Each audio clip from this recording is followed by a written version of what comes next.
आदरणीय अध्यक्ष जी,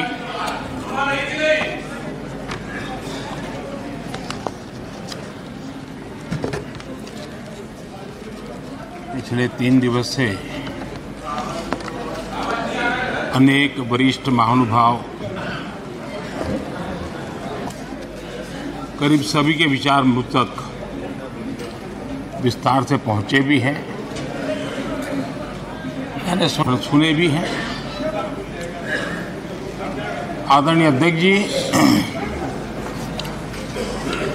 देश की जनता ने हमारी सरकार के प्रति बार बार जो विश्वास जताया है, मैं आज देश के कोटि कोटि नागरिकों का आभार व्यक्त करने के लिए उपस्थित हुआ हूं।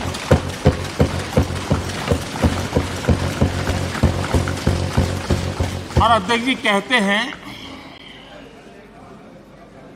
भगवान बहुत दयालु है और भगवान की मर्जी होती है कि वो किसी न किसी के माध्यम से अपनी इच्छा की पूर्ति करता है, किसी न किसी को माध्यम बनाता है। मैं इसे भगवान का आशीर्वाद मानता हूं कि ईश्वर ने विपक्ष को सुझाया और वो प्रस्ताव लेकर आए।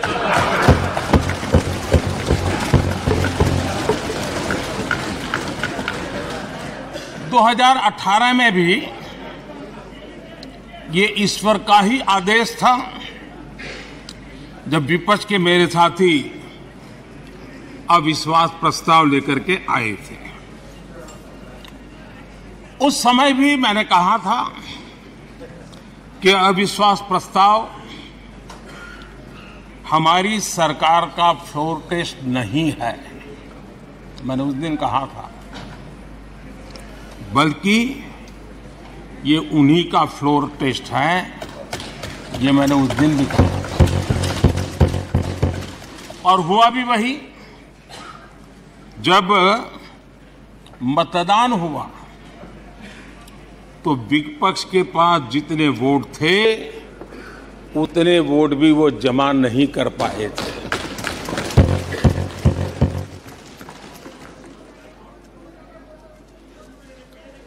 और इतना ही नहीं, जब हम सब जनता के पास गए तो जनता ने भी पूरी ताकत के साथ इनके लिए नो कॉन्फिडेंस घोषित कर दिया। और चुनाव में एनडीए को भी ज्यादा सीटें मिली और भाजपा को भी ज्यादा सीटें मिली।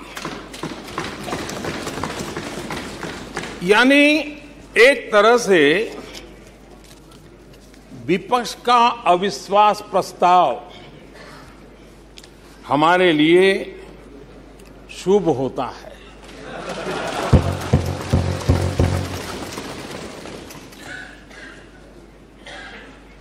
और मैं आज देख रहा हूं कि आपने तय कर लिया है कि एनडीए और बीजेपी 2024 के चुनाव में पुराने सारे रिकॉर्ड तोड़ करके भव्य विजय के साथ जनता के आशीर्वाद से वापस आएंगे। आदरणीय अध्यक्ष जी, विपक्ष के प्रस्ताव पर यहां 3 दिनों से अलग अलग विषयों पर काफी चर्चा हुई है। अच्छा होता कि सत्र की शुरुआत के बाद से ही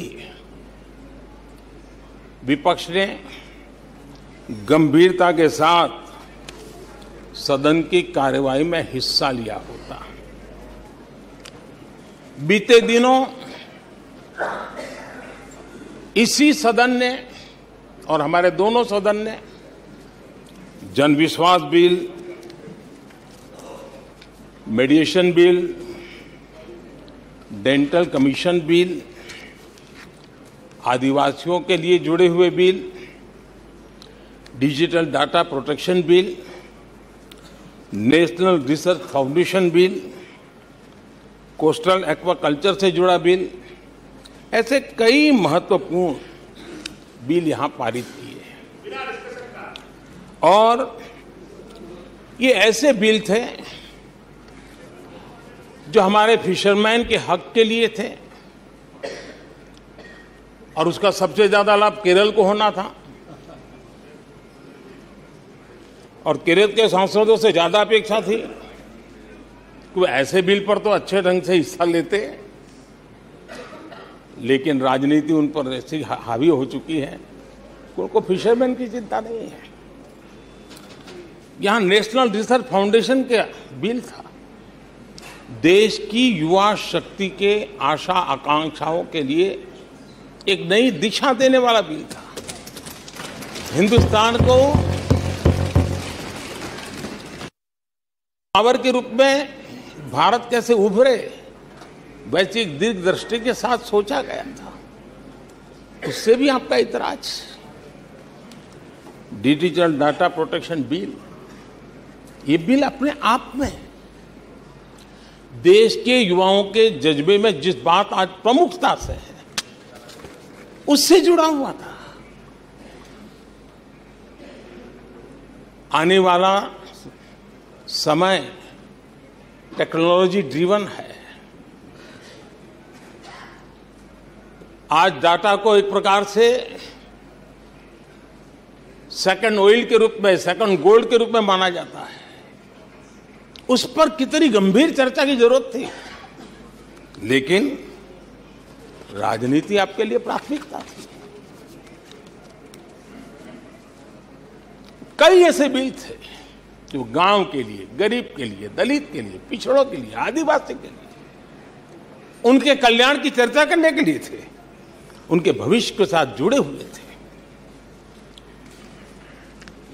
लेकिन इसमें इन्हें कोई रुचि नहीं है।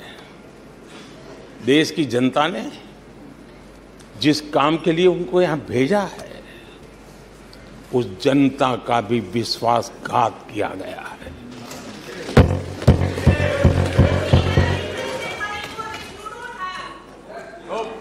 विपक्ष के कुछ दलों के लिए उनके आचरण से, उनके व्यवहार से उन्होंने सिद्ध कर दिया है कि देश से ज्यादा उनके लिए दल है, देश से बड़ा दल है, देश से पहले प्राथमिकता दल है। मैं समझता हूं आपको गरीब के भूख की चिंता नहीं है, सत्ता की भूख, यही आपके दिमाग पे सवार है।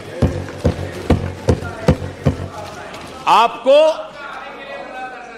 देश के युवाओं के भविष्य की परवाह नहीं है, आपको अपने राजनीतिक भविष्य की चिंता है।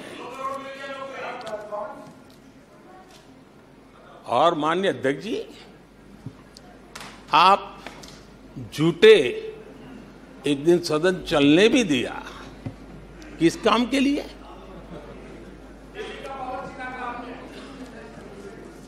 आप झूठे तो अविश्वास प्रस्ताव पर झूठे और अपने कट्टर भ्रष्ट साथी उनकी शर्त पर मजबूर होकर के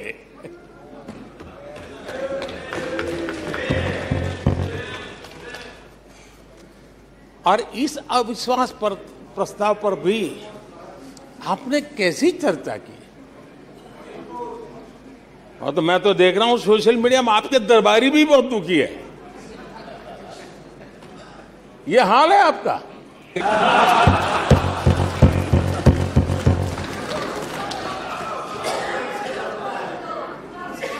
और विपक्ष नोबल पर ही करते आगे चलता जा रहा है। इधर से सेंचुरी हो रही है, उधर से नो बॉल हो रहे हैं। अध्यक्ष जी, मैं हमारे विपक्ष के साथियों से यही कहूंगा कि आप तैयारी करके क्यों नहीं आते जी? थोड़ी मेहनत कीजिए। और मैंने 5 साल दिया आपको मेहनत करने के लिए। 18 में कहा था कि 23 में आप आना, जरूर आना। 5 साल भी नहीं कर पाए आप लोग। क्या हाल है आप लोगों का, क्या दारिद्र्य है।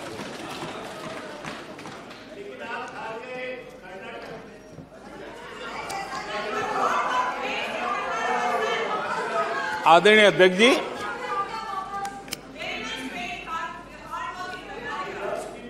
विपक्ष के हमारे साथियों को दिखास की, छपास की बहुत इच्छा रहती हो, पर स्वाभाविक है। लेकिन आप ये मत भूलिए कि देश भी आपको देख रहा है।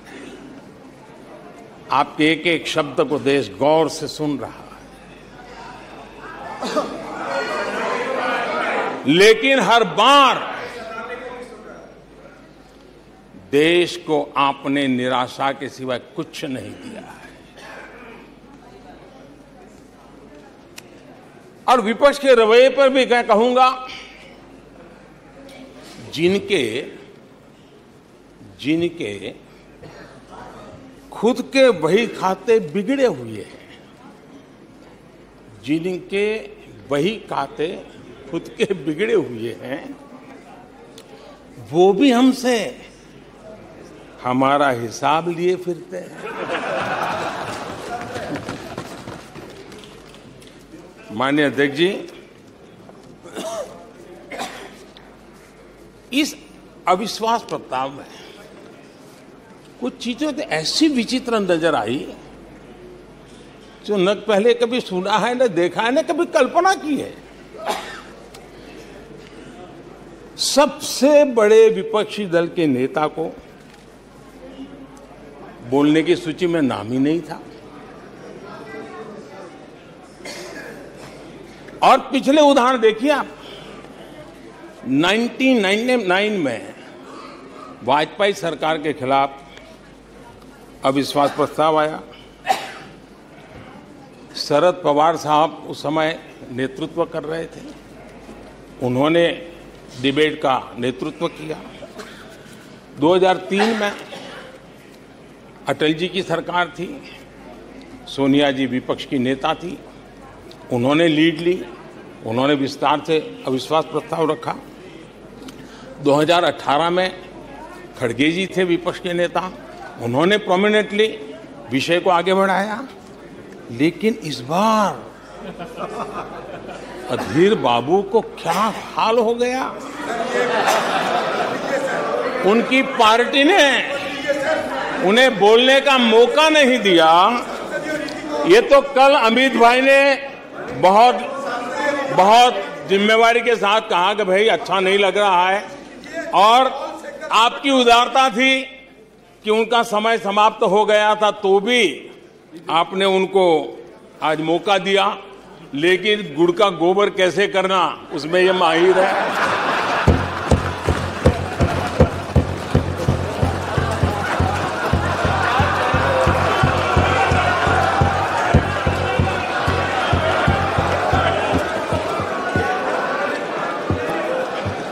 मैं नहीं जानता हूं कि आखिर आपकी मजबूरी क्या है। क्यों अधीर बाबू को दरकिनार कर दिया गया? पता नहीं, कलकत्ता से कोई फोन आया हो।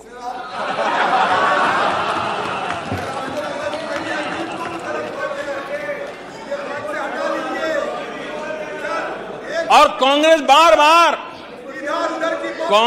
बार बार उनका अपमान करती है। कभी चुनावों के नाम पर उन्हें अस्थायी रूप से फ्लोर लीडर से हटा देते हैं। बिट्टू जी,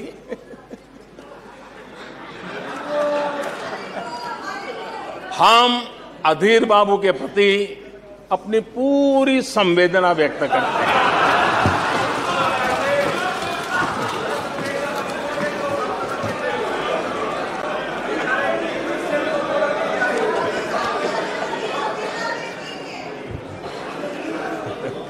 सूरज जी जरा जोर से हंस लीजिए।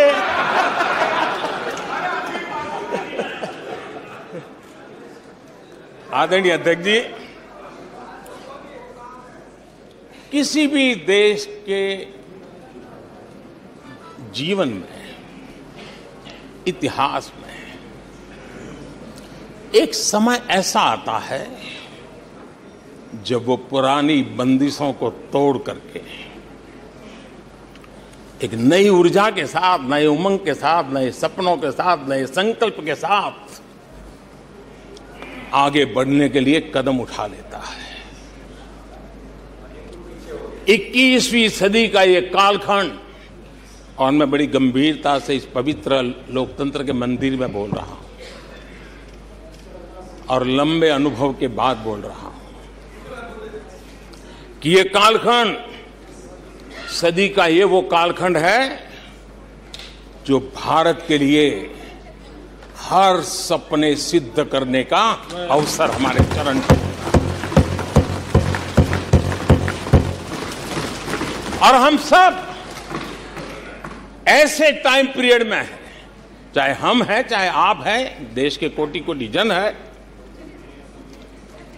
ये टाइम पीरियड बहुत अहम है, बड़ा महत्वपूर्ण है बदलते हुए विश्व में। और मैं इन शब्दों को भी बड़े विश्वास से कहना चाहता हूं कि ये कालखंड जो घड़ेगा उसका प्रभाव इस देश पर आने वाले 1000 साल तक रहने वाला है। 140 करोड़ देशवासियों का पुरुषार्थ इस कालखंड में अपने पराक्रम से, अपने पुरुषार्थ से, अपनी शक्ति से, अपने सामर्थ्य से जो करेगा वो आने वाले 1000 साल की मजबूत नींव रखने वाला है। और इसलिए इस कालखंड में हम सबका बहुत बड़ा दायित्व है, बहुत बड़ी जिम्मेवारी है हमारी। और ऐसे समय हम सबका एक ही फोकस होना चाहिए, देश का विकास, देश के लोगों के सपनों को पूरा करने का संकल्प, और उस संकल्प को सिद्धि तक ले जाने के लिए जी जान से जुट जाना, यही समय की मांग है। 140 करोड़ देशवासी, इन भारतीय समुदाय की सामूहिक ताकत हमें उस ऊंचाई पर पहुंचा सकती है। हमारे देश की युवा पीढ़ी का सामर्थ्य, आज विश्व ने उनका लोहा माना हुआ है, हम उन पे भरोसा करें। ये हमारी युवा पीढ़ी भी जो सपने देख रही हैं, वो सपनों को संकल्प के साथ सिद्धि तक पहुंचाने का सामर्थ्य रखती हैं। और इसलिए माननीय अध्यक्ष जी, 2014 में 30 साल के बाद देश की जनता ने पूर्ण बहुमत की सरकार बनाई और 2019 में भी उस ट्रैक रिकॉर्ड को देख करके उनके सपनों को संजोने का सामर्थ्य कहां है, उनके संकल्पों को सिद्ध करने की ताकत कहां पड़ी है, वो देश भली भांति पहचान गया। और इसीलिए 2019 में फिर एक बार हम सबको सेवा करने का मौका दिया और अधिक मजबूती के साथ दिया। आदरणीय अध्यक्ष जी, इस सदन में बैठे हुए प्रत्येक व्यक्ति की जिम्मेदारी है कि वो भारत के युवाओं के सपनों को, उनकी महत्वाकांक्षाओं को, उनकी आशा अपेक्षा के मुताबिक वो जो काम करना चाहता है उसके लिए हम अवसर दें। सरकार में रहते हुए हमने भी इस दायित्व को निभाने का भरपूर प्रयास किया है। हमने भारत के युवाओं को घोटालों से रहित सरकार दी है।